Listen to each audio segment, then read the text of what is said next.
Hello बच्चों, कैसे हैं आप। मैं अरविंद आर आप सभी का स्वागत करता हूं।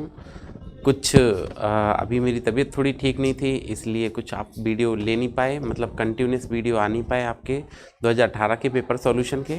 तो आज मैं थोड़ा सा ठीक फील कर रहा हूं, तो आप एक पार्ट हम सेकेंड लास्ट पार्ट पढ़ेंगे। 2 पार्ट में सॉल्व कर लेते हैं। 4-4 नंबर के क्वेश्चन है, क्योंकि पिछले वीडियो में थोड़ा सा ज़्यादा बड़ा वीडियो हो गया था, तो कई सारे बच्चों ने शिकायतें की हैं कि सर इतना बड़ा वीडियो मत बनाया करो, थोड़ा सा छोटा रखो लेंथ।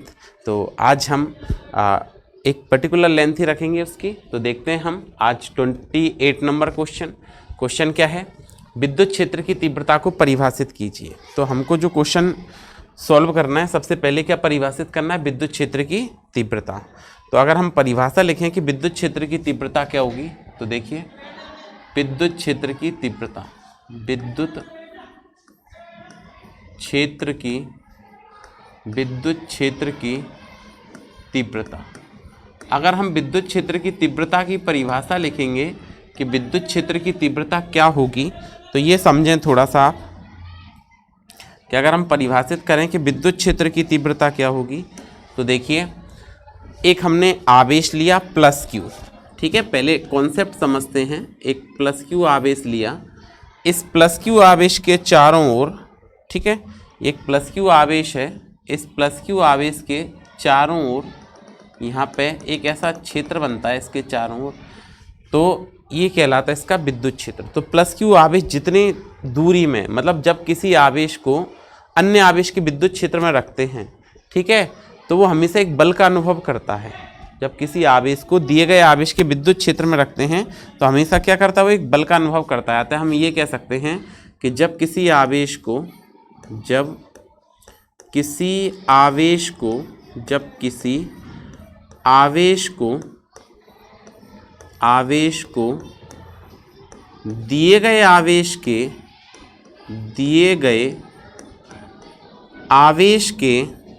दिए गए आवेश के विद्युत क्षेत्र में रखते हैं, दिए गए आवेश के विद्युत क्षेत्र में रखते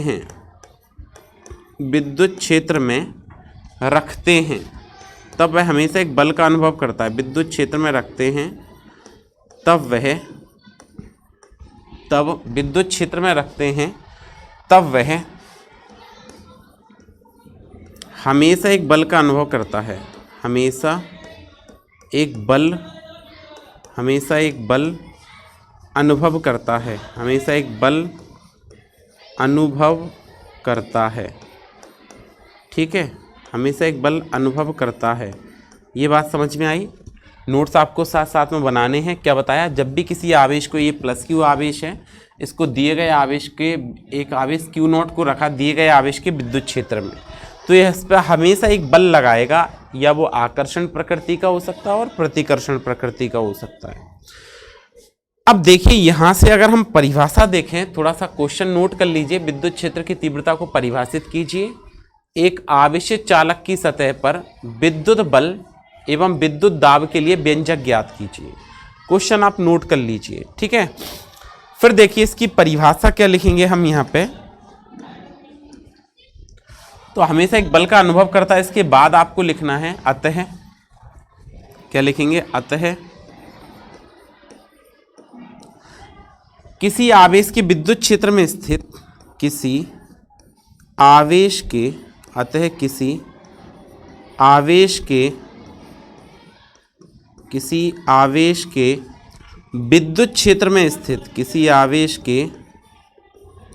विद्युत क्षेत्र में स्थित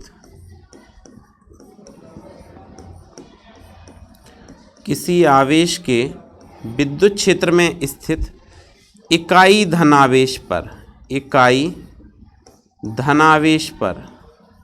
किसी आवेश के विद्युत क्षेत्र में स्थित इकाई धनावेश जितने बल का अनुभव करता है, जितने बल का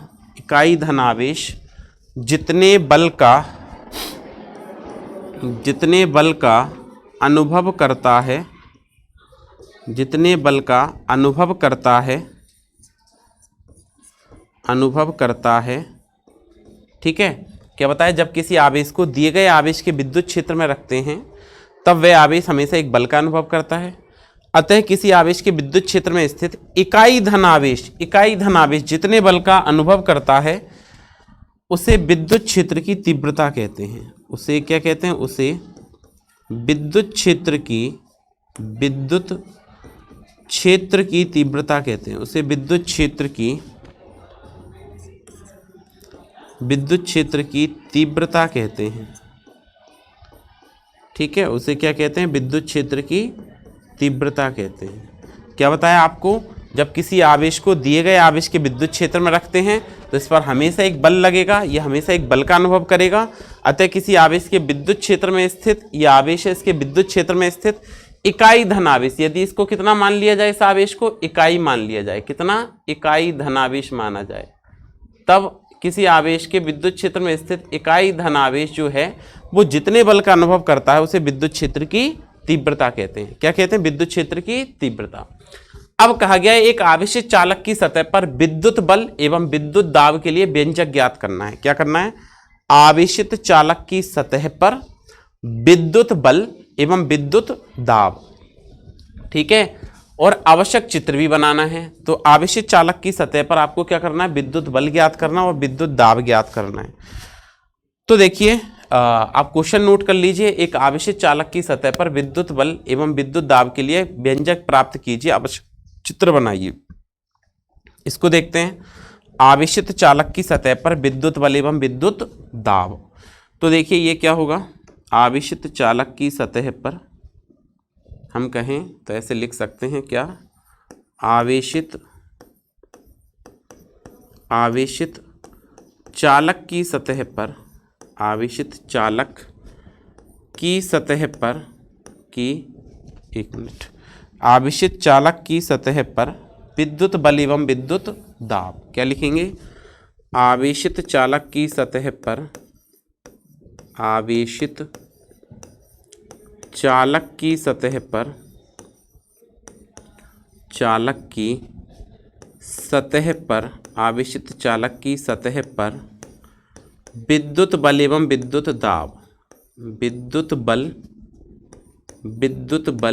एवं विद्युत दाब, इसका सूत्र ज्ञात करना है, विद्युत बल एवं विद्युत दाब। और कह रहे हैं चित्र भी बनाइए, तो चित्र भी बनाते हैं हम इसका।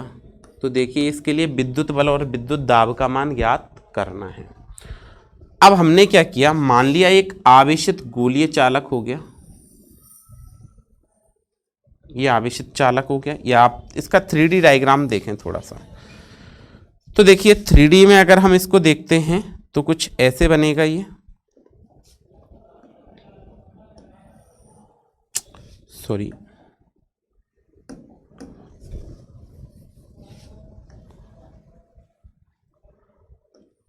ये बन गया, इस तरह से बनेगा। ये एक आवेशित चालक हो गया, दाब के कारण इसका आकार ऐसा हो रहा है। अब हमने क्या किया, इस आवेशित चालक पे, इस आवेशित चालक जो लिया हमने, इसका एक भाग कट किया है। क्या किया? एक भाग काट दिया इसका, सॉरी, ये एक आपका आवेशित चालक हो गया। इस आवेशित चालक से हमने इसका इतना भाग काट के अलग कर दिया। ये मान लो इतना भाग काट के आपने क्या कर दिया, इसका अलग कर दिया। आप चाहो तो इसको अलग भी बना सकते हो, ऊपर बना दें इसके थोड़े से। एक आवेशित चालक था, उसके हमने दो भाग कर दिए, एक तो ये वाला भाग हो गया और दूसरा ये भाग हमने दोनों चालक के ये जो भाग हैं वो सेपरेट कर दिए, वो अलग अलग कर दिए। जैसे ही हमने इसको प्लस क्यू आवेश दिया तो ये आवेश, आप प्लस क्यू आवेश देंगे तो ये आवेश चालक की सतह पर एक समान रूप से वितरित हो जाएगा। इस प्रकार से ये आवेशित चालक की सतह पर एक समान रूप से वितरित हो जाता है। इस प्रकार से ये आवेशित चालक की सतह पर क्या होगा, वितरित हो जाएगा। अब जैसे ही आवेश आवेशित चालक की सतह पर वितरित हो गया तो माना एक आवेशित चालक, ठीक है, माना एक आवेशित चालक जिसका आवेश Q, माना एक आवेशित चालक, माना एक आवेशित गोलीय चालक, आवेशित गोलीय चालक, माना एक आवेशित गोलीय चालक जिसका आवेश Q, जिसका आवेश Q, जिसका आवेश Q, ठीक है, जिसका आवेश Q एवं चालक की सतह पर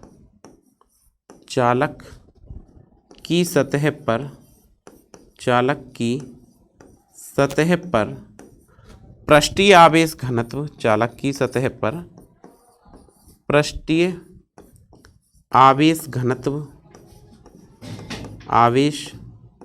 चालक की सतह पर पृष्ठीय आवेश घनत्व सिग्मा है।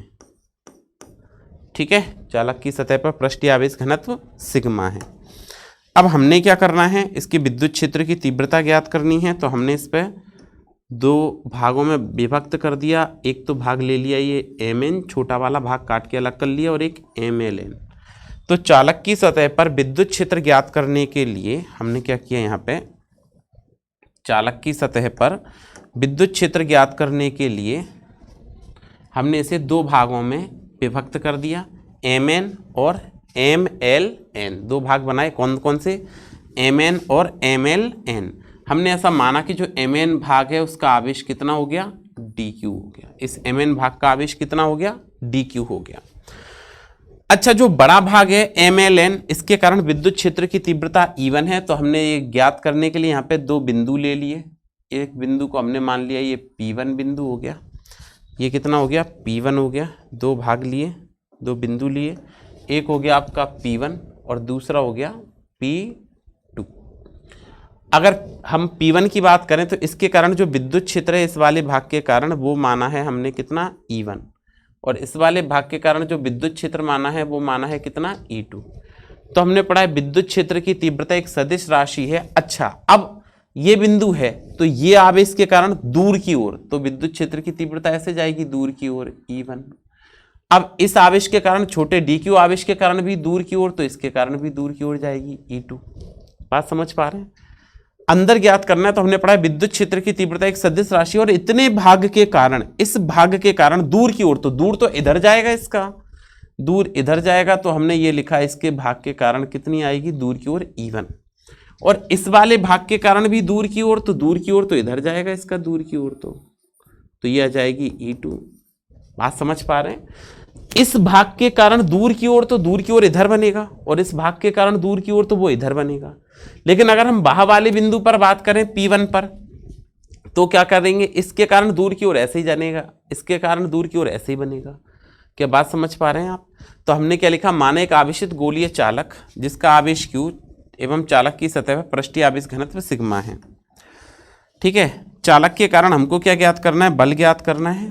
तो आवेशित चालक की सतह पर विद्युत बल ज्ञात करने के लिए आवेशित चालक की सतह पर,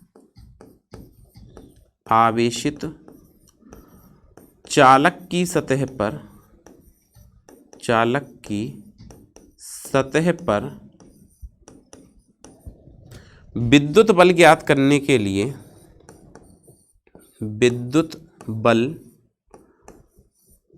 एवं दाब ज्ञात करने के लिए, एवं दाब ज्ञात करने के लिए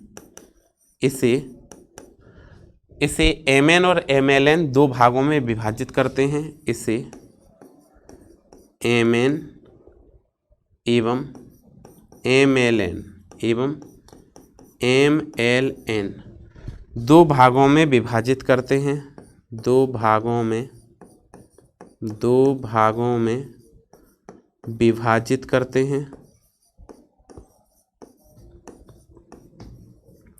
दो भागों में विभाजित करते हैं।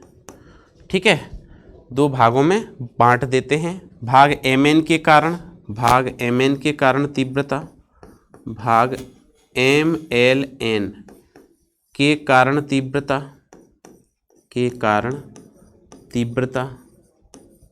E1 एवं भाग mn के कारण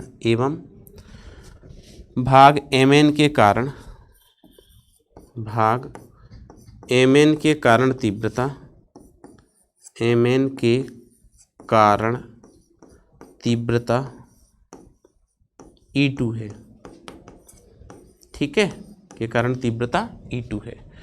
तब हमने इस पे दो बिंदु लिए P1 और P2, तो भाग P2 के कारण विद्युत क्षेत्र की तीव्रता, भाग P2 पर, चालक के अंदर स्थित भाग P2 पर विद्युत क्षेत्र की तीव्रता, ऐसे लिखते हैं हम, चालक के अंदर भाग P2 पर विद्युत क्षेत्र की तीव्रता। अब एक बात का ध्यान रखें, आप इसको नोट कर लें, क्योंकि आपके पास चित्र सामने होगा तो आपको समझने में आसानी होगी। तो आप ये नोट कर लें, वीडियो को पॉज करें, वो चित्र बना दें और ये नोट कर लें, फिर हम इसके आगे सॉल्व करते हैं। तो देखिए आगे हमको क्या लिखना है, इसमें आगे क्या सॉल्व करना है। बिंदु P2 पर विद्युत क्षेत्र की तीव्रता की बात करते हैं हम। ठीक है, चालक के अंदर बिंदु P2 पर विद्युत क्षेत्र की तीव्रता क्या लिखेंगे, चालक के अंदर, सॉरी हम लिखेंगे चालक के अंदर, चालक के अंदर बिंदु P2 पर, चालक के अंदर बिंदु P2 पर विद्युत क्षेत्र की तीव्रता, बिंदु P2 पर विद्युत क्षेत्र की तीव्रता। तो बिंदु P2 पर अगर हम बात करें कि विद्युत क्षेत्र की तीव्रता कितनी है, तो आप क्या लिखेंगे इस पर, EP2 बराबर, अब हमने पढ़ा है कि गोलीय, खोखले गोलीय चालक के अंदर विद्युत क्षेत्र की तीव्रता 0 होती है। क्या पढ़ा है, खोखले गोलीय चालक के अंदर विद्युत क्षेत्र की तीव्रता 0 होती है।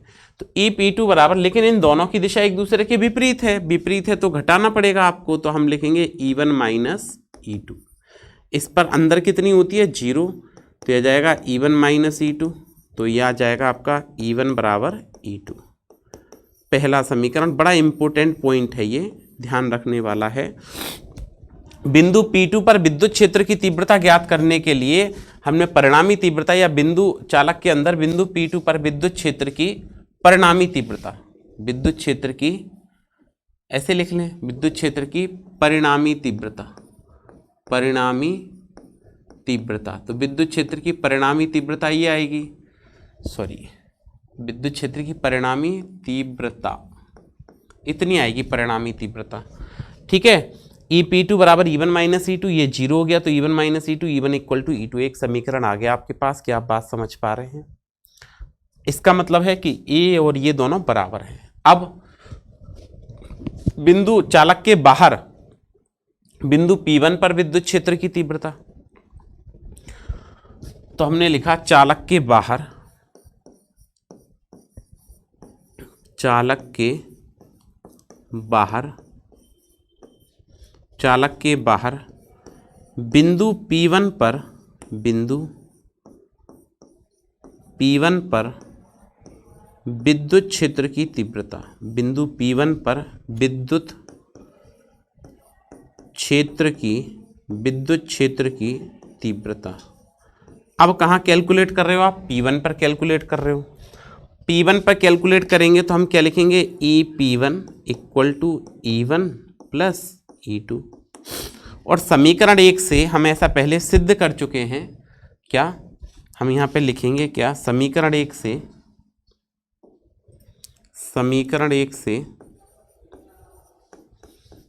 से E1 जो है वो बराबर है E2 के।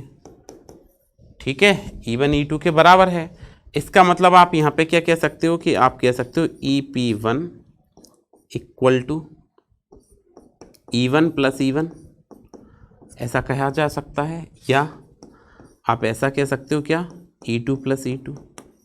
कहने का मतलब है कि जो P1 पर तीव्रता आ रही है वो आ जाएगी या तो 2E1 या आ जाएगी 2E2, इतनी तीव्रता आएगी। अब हमने क्या पढ़ा है कि खोखले गोलीय चालक के कारण, इसका आवेश D क्यों हो गया, खोखले गोलीय चालक के कारण विद्युत क्षेत्र की तीव्रता जो होती है, खोखले गोलीय चालक के कारण विद्युत क्षेत्र की तीव्रता जो होती है वो क्या होती है, सिग्मा अपॉन 2 एप्सिलॉन नॉट।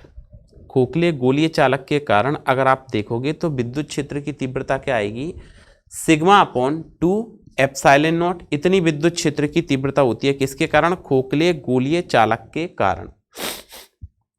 तो अगर हम कहें कि खोखले गोलीय चालक के कारण विद्युत क्षेत्र की तीव्रता, तो सिग्मा अपॉन एप्सिलॉन नॉट कितना आएगा? सिग्मा अपॉन एप्सिलॉन नॉट, किसके कारण? खोखले गोलीय चालक की सतह पर विद्युत क्षेत्र की तीव्रता। तो देखें ये हो गया आपका समीकरण नंबर 2। आगे लिखते हैं हम इसी के बाद, तो हम क्या कहेंगे? खोखले गोलीय चालक की सतह पर विद्युत क्षेत्र की तीव्रता। क्या लिखेंगे? खोखले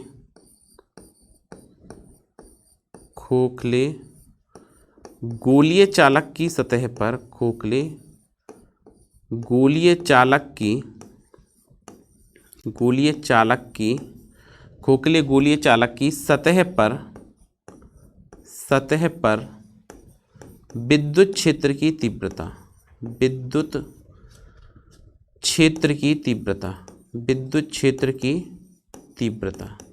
अब खोखले गोलीय चालक की सतह की बात करें तो विद्युत क्षेत्र की तीव्रता क्या होती है? E इज इक्वल टू, अब E1 और E2 ये चालक की सतह है, E1 और E2 एक mln भाग के कारण तीव्रता है और E2 mn भाग के कारण विद्युत क्षेत्र की तीव्रता है।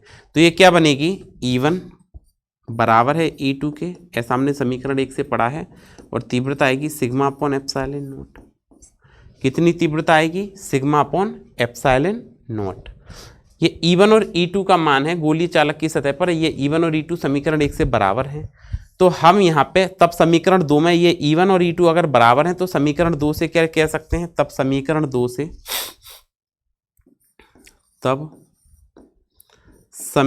2 से हम ऐसा कह सकते हैं क्या, कि जो परिणामी तीव्रता आ रही है EP, समीकरण 2 से इधर लिख देते हैं हम। समीकरण 2 से आप ऐसा कह सकते हैं क्या? EP1 equal to 2 into sigma upon epsilon nought, या 2 इंटू E2 भी तो वही है, सिग्मा अपॉन एप्सिलॉन नॉट। कहने का मतलब है कि आपका E1 की जो वैल्यू आएगी वो आएगी 2 sigma upon epsilon not. EP1 की वैल्यू क्या बनेगी आपके पास? 2 सिग्मा अपॉन एप्सिलॉन नॉट। ये बात समझ पा रहे हैं? 2 EP1 की वैल्यू क्या बनेगी? 2 सिग्मा अपॉन एप्सिलॉन नॉट। अब हमको क्या करना है? यहाँ पे विद्युत क्षेत्र की तीव्रता अगर ज्ञात करनी है, फिर से ध्यान दें, जो E1 है और जो E2 है वो आपस में बराबर हैं, और E1 और E2 बराबर हैं, तो मैं अगर कहूँ कि यहाँ पे बिंदु P1 पर कुल तीव्रता क्या आएगी? तो 2 गुना आएगी किसके? सिग्मा अपॉन 2 एप्सिलॉन नॉट के। जस्ट ए मिनट, इसको हमने इक्वल कर दिया, E1 और E2 दोनों को क्या कर दिया? इक्वल कर दिया। तो अगर हम एक मिनट सॉरी, इसको ये हम पहले, ये हमने तीव्रता निकाल ली, पहले हम बल निकालते हैं फिर इसको इक्वल करेंगे। एक मिनट आप देखें, यहाँ पे चित्र को देखें थोड़ा गौर से। देखो ये तो हमने इस पर परिणामी तीव्रता निकाली कि E1 और E2 एक ही दिशा में है, तो मैं कहूँगा बल कितना लगेगा? अगर mn भाग का आवेश dq है तो mln भाग के कारण mn भाग पर लगने वाला बल, किसके कारण? mln भाग के कारण किस पर? mn भाग पर लगने वाला बल। तो हम क्या लिखेंगे यहाँ पे? समझें बात को, हम कहेंगे mln भाग के कारण mn भाग पर लगने वाला बल, उसका आवेश कितना है? dq। तो आप पहले इतना लिखें क्या? mn भाग के कारण mln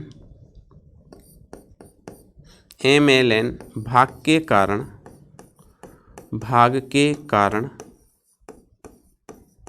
mln भाग के आवेश के कारण, ऐसे लिख लें, या mln भाग के विद्युत क्षेत्र के कारण, विद्युत क्षेत्र के कारण mn भाग के dq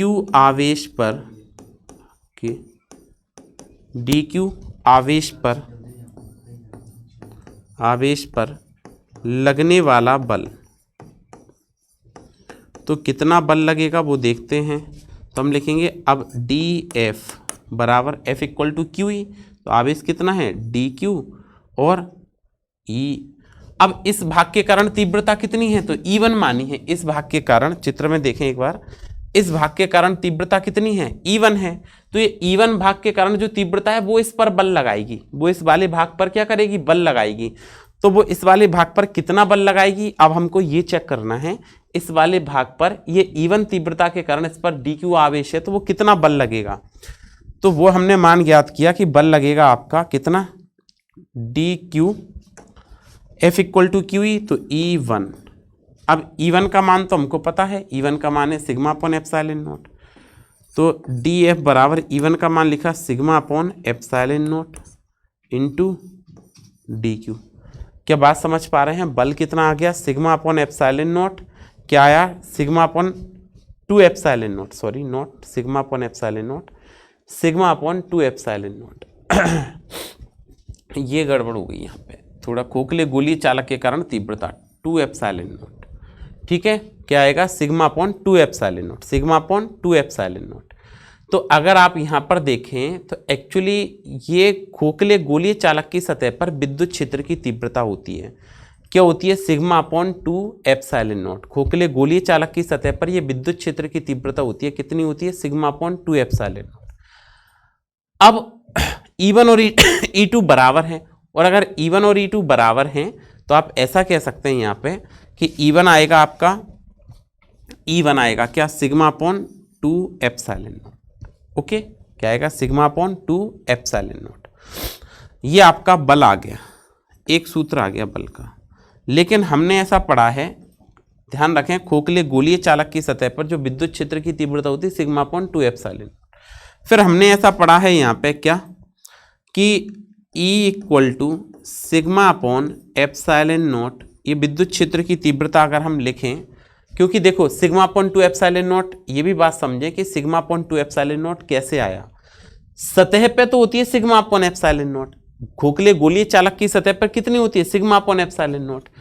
मतलब इसकी सतह पर अगर हम देखें तो ये 2E1 किसके बराबर है आपके, ध्यान दें, 2E1 आपके बराबर है कितना, EP1 के, EP1। अब आपने कहा कि खोखले गोलीय चालक की सतह पर विद्युत क्षेत्र की तीव्रता कितनी आएगी, तो खोखले गोलीय चालक की सतह पर विद्युत क्षेत्र की तीव्रता आएगी, सतह के निकट है ये बिंदु, बिल्कुल निकट है, वो आएगी सिग्मा अपॉन एप्सिलॉन नॉट। खोखले गोलीय चालक की सतह के निकट कितनी आएगी, सिग्मा अपॉन एप्सिलॉन नॉट, कितनी आएगी, सिग्मा अपॉन एप्सिलॉन नॉट, इतनी आएगी खोखले गोलीय चालक की सतह के निकट। तो सतह के निकट अगर इतनी आएगी तो EP1 सतह के निकट ही तो है, तो हम क्या कह सकते हैं इसको,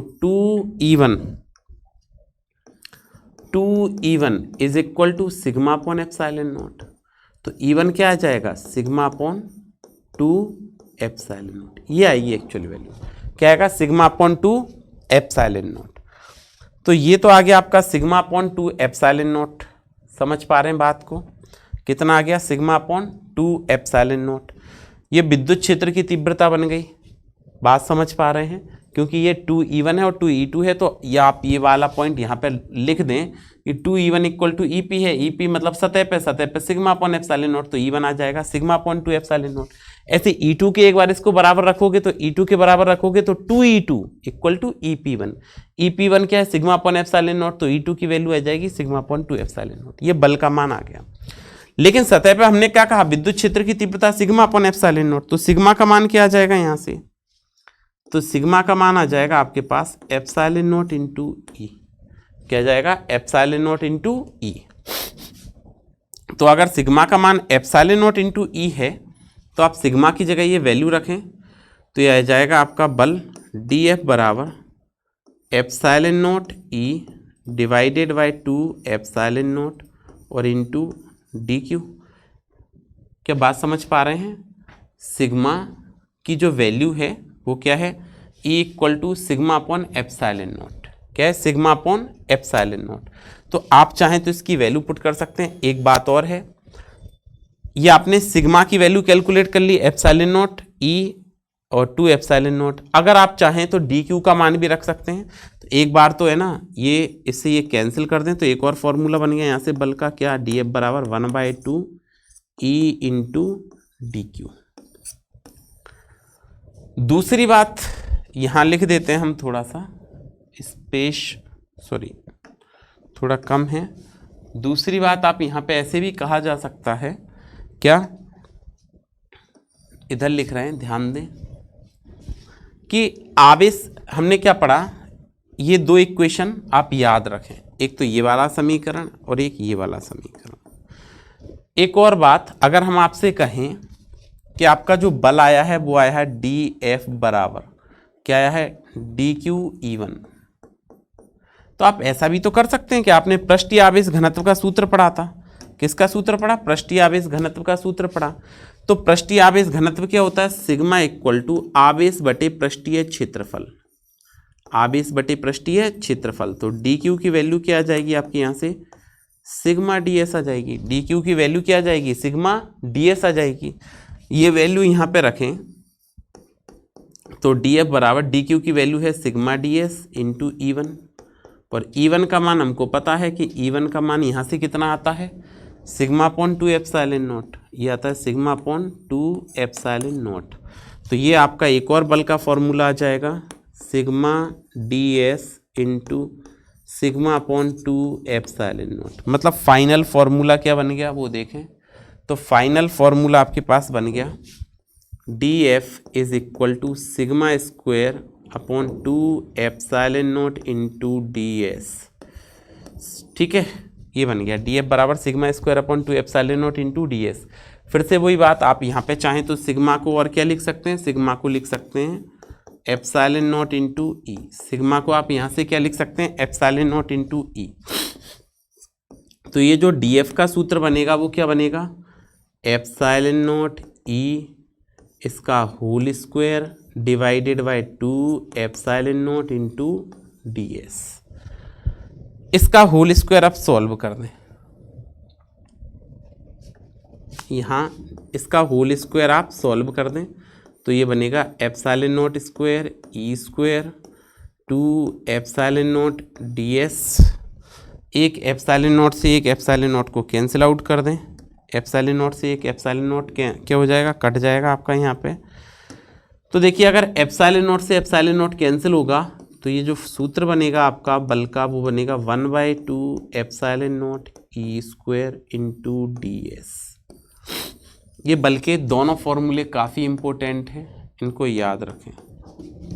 ये बल आ गया आपका, तो ये तो MLN भाग के कारण आया था, तो संपूर्ण चालक के कारण कुल बल ज्ञात करें तो हम क्या लिखेंगे? संपूर्ण चालक के कारण कुल बल, संपूर्ण चालक के कारण। उसके बाद यहां से लिखें संपूर्ण चालक के कारण कुल बल, चालक के कारण कुल बल, कुल बल। तो कुल बल कैसे ज्ञात करेंगे? F बराबर पृष्ठीय समाकलन कर देंगे, किसका? DF का। DF के आपको दो मान मिले यहाँ पे, तो DF का पृष्ठीय समाकलन कर रहे हैं DF का, तो आप क्या लिखेंगे? इक्वल टू पृष्ठीय समाकलन, ऐसे लिख दें पृष्ठीय समाकलन surface integration sigma square upon 2 epsilon not DS, और या आप चाहें तो इसको ऐसे भी लिख सकते हैं surface integration 1/2 epsilon not E square DS। ये बल का सूत्र आ गया आपके पास। किसका सूत्र आ गया? ये बल का सूत्र आ गया। ऐसे हम इस पर चालक पर लगने वाला कुल बल का मान ज्ञात कर सकते हैं। इसको लिखने के बाद फिर ये नोट करना है। क्या बात समझ पा रहे हैं आप कि हमने बल का मान कैसे ज्ञात किया? 1/2 epsilon not E square into DS। एक तो सूत्र ये आ जाएगा, एक ये आ जाएगा। S का मतलब है पृष्ठीय समाकलन। अब बात करते हैं हम इसके क्या? दाब की। तो चालक पर लगने वाला दाब, चालक पर लगने वाला दाब, चालक पर, चालक के प्रति एकांक पृष्ठीय क्षेत्रफल पर, चालक के प्रति एकांक पृष्ठीय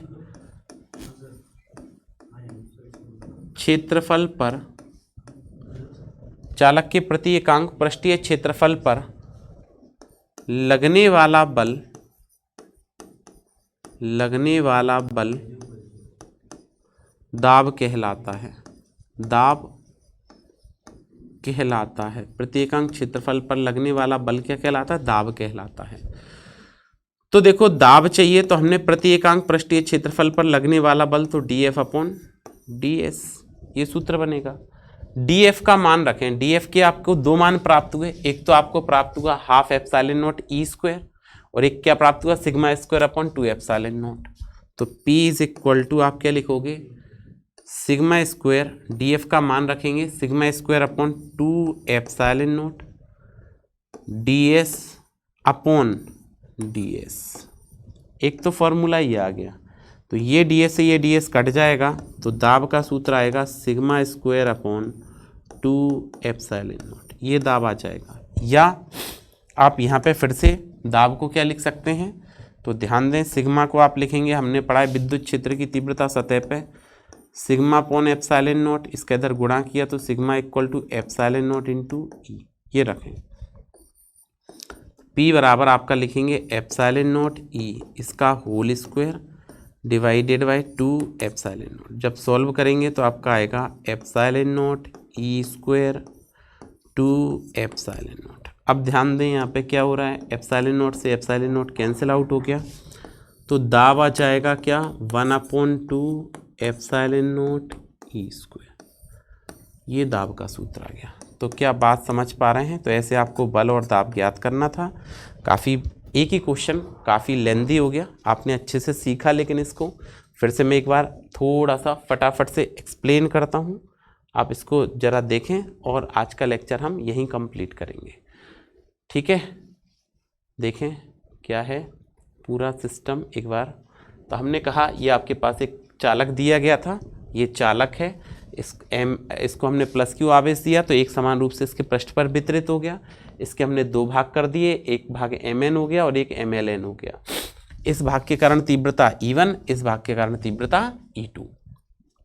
बाहर की अंदर की बात करूं, एक कोई बिंदु P2 लिया जिस पर तीव्रता ज्ञात करनी है, तो हमने कहा प्लस क्यू आवेश के कारण विद्युत क्षेत्र की तीव्रता दूर की ओर, मतलब इस भाग के कारण तीव्रता दूर, इस भाग के कारण तीव्रता दूर की ओर, तो परिणामी तीव्रता E1 माइनस E2, इसको इधर पक्षांतर कर दिया, E1 इक्वल टू E2 आ गया। अब बाहर की बात करें तो हमने पढ़ा इस वाले भाग के कारण दूर की ओर, तो दूर इधर जाएगा, इस वाले भाग के कारण भी दूर की ओर, तो दूर इधर जाएगा। तो चालक के बाहर वाले बिंदु P1 पर विद्युत क्षेत्र की तीव्रता E1 प्लस E2। अब लेकिन हम ऐसा तो प्रूफ कर ही चुके हैं ना कि E1 और E2 बराबर है, तो इस E2 की जगह E1 लिख सकते हैं, या किसी के मन में ऐसा हो कि नहीं मैं E1 की जगह E2 लिखूं तो वो भी लिख सकता है। अर्थात EP1 की वैल्यू क्या आ गई 2E1 या 2E2। चालक की सतह पर तीव्रता क्या होता है सिग्मा अपॉन एप्सिलॉन नॉट। किसी खोखले गोलीय चालक की सतह पर विद्युत क्षेत्र की तीव्रता क्या होती है सिग्मा अपॉन एप्सिलॉन नॉट। तो गोलीय चालक की सतह पर विद्युत क्षेत्र की तीव्रता आपने कहा कि सिग्मा अपॉन एप्सिलॉन नॉट है। फिर से देखें, गोलीय चालक की सतह पर विद्युत क्षेत्र की तीव्रता सिग्मा अपॉन एप्सिलॉन नॉट है, मतलब 2E1 आया आपके पास वैल्यू, वो EP1 के बराबर है। और आपने कहा कि EP1 आपका क्या है, EP1 क्या है सिग्मा अपॉन एप्सिलॉन नॉट। चालक की सतह पर सिग्मा अपॉन एप्सिलॉन नॉट 2/2 में चला गया, तो सिग्मा E1 और E2 यहां से देखें हम तो E1 और E2 क्या मिलेगा आपको सिग्मा अपॉन 2 एप्सिलॉन नॉट मिलेगा। मतलब एक भाग के कारण MLN या MN भाग के कारण जो विद्युत क्षेत्र की तीव्रता आई वो क्या आई sigma upon 2 epsilon not. MLN भाग के विद्युत क्षेत्र के कारण MN भाग के DQ आवेश पर कितना बल लगेगा, तो DQ E1 लगेगा। अच्छा जी, DQ E1 लग गया। उसके बाद हमने क्या किया, DQ को आप क्या E1 का मान रखा है यहाँ पे sigma upon 2 epsilon not E1 का मान रखने पर। फिर अगर आप चाहें तो यहाँ पे एलिमिनेट कर सकते हैं कि सिग्मा के रूप में इसको मान निकाला, तो सिग्मा के रूप में निकाला तो सिग्मा की जगह ये वैल्यू रख दी epsilon not E upon 2 epsilon not DQ। E not से एप्सिलॉन नॉट कट गया, हाफ E DQ आ गया। या आप ऐसा भी कर सकते हैं कि ये आपके पास फॉर्मूला आया था DF बराबर क्या आया था DQ E1। अब हमने कहा कि पृष्ठीय आवेश घनत्व होता है आवेश बटे पृष्ठीय क्षेत्रफल, इसका इधर गुणा किया तो DQ का मान आ गया। E1 का मान हम पहले से जानते ही हैं, दोनों का मान रखेंगे तो सिग्मा DQ का मान क्या है सिग्मा DS, E1 का मान क्या है सिग्मा अपॉन 2 एप्सिलॉन नॉट, गुणा किया तो सिग्मा स्क्वायर 2 एप्सिलॉन नॉट। अब हमने फिर से यही बात की, ये हमने पहले पढ़ रखा है कि सिग्मा को एप्सिलॉन नॉट E लिख सकते हो, सिग्मा को क्या लिख सकते हो आप यहाँ पे एप्सिलॉन नॉट इंटू E। तो हमने यहाँ पे सिग्मा को एप्सिलॉन नॉट इंटू E लिख दिया, सिग्मा को क्या लिख दिया एप्सिलॉन नॉट E लिख दिया। तो ये सिग्मा को हमने एप्सिलॉन नॉट E इसका होल स्क्वायर लगा दिया 2 epsilon not into DS। Whole square solve करोगे तो sigma square E square upon 2 epsilon not into DS आ जाएगा। अच्छा जी, आगे क्या मामला चलने वाला है, एप्सिलॉन नॉट से एप्सिलॉन नॉट गया तो 1/2 epsilon not E square into DS, ये बल आ गया। अब आपको चाहिए था दाब, तो प्रति एकांक पृष्ठीय क्षेत्रफल पर जो बल लगेगा वही तो दाब कहलाता है। दाब कहलाता तो हमने दाब के लिए ये फॉर्मूला रख दिया, ये वैल्यू रख दी दाब की, क्या sigma square 2 epsilon not ds बटे में ds, ds से ds कट गया, sigma square upon 2 epsilon not आ जाएगा। फिर E equal to sigma upon epsilon not, sigma की वैल्यू आ गई, यहाँ पे वैल्यू पुट करी तो epsilon not square E square upon 2 epsilon not, epsilon not से एप्सिलॉन नॉट गया 1/2 एप्सिलॉन नॉट E स्क्वायर, ये दावा आ गया। इतना आप पढ़ के आना, काफ़ी एक ही क्वेश्चन में काफ़ी बड़ा हो गया। मैं दूसरा क्वेश्चन सॉल्व नहीं करवा रहा हूँ क्योंकि आपको फिर से लेंथी लेक्चर हो जाएगा, लेकिन आपको सारे लेक्चर देखने हैं अगर आप प्रॉपर वे में स्टडी करना चाहते हैं तो। Thank you.